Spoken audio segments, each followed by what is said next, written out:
Jadi menurut Anda, apa sih hakikat dan tujuan dari sebuah norma? Mungkin sebelum ke hakikat norma ya, ada beberapa norma, yaitu yang pertama ada norma agama, norma kesusilaan, norma kesopanan, dan norma hukum. Nah, kalau norma sendiri itu kayak sebuah rancangan yang sifatnya itu ideal, supaya bisa ada batasan perilaku manusia, supaya tentramlah hubungan kita dengan sesama manusia.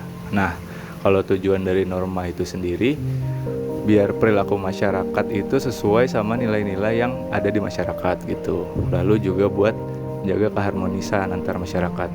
Lalu biar tertib juga. Dan yang terakhir, kalau ada masyarakat yang melanggar, bisa diberi sanksi. Tanpa norma, saya rasa orang akan berbuat semaunya, mulai dari pembunuhan sampai peperangan pasti akan terjadi, dan bumi pasti akan hancur lebur karena gak ada yang membatasi kelakuan manusia gitu.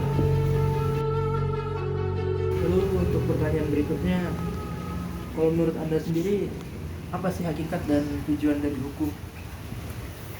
Kalau hukum sendiri ya punya beragam arti menurut saya. Yang pertama dari segi macam, aspek, dan ruang lingkup yang luas sekali cakupannya. Kebanyakan ahli hukum pun mengatakan tidak mungkin membuat suatu definisi tentang apa sebenarnya hukum itu.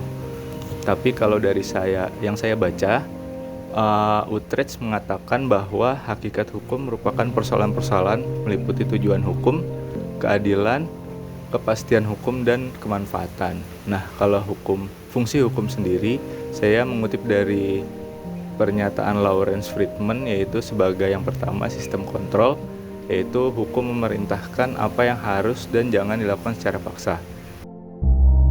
Yang kedua, penyelesaian sengketa, yaitu hukum adalah agen pemecah konflik dan penyelesaian konflik atau sengketa. Yang ketiga, rekayasa sosial, yaitu hukum dibutuhkan untuk mengadakan perubahan sosial yang hendak dilakukan pemerintah. Yang keempat atau yang terakhir yaitu pemelihara sosial, yaitu hukum berfungsi untuk mengawasi para penguasa itu sendiri.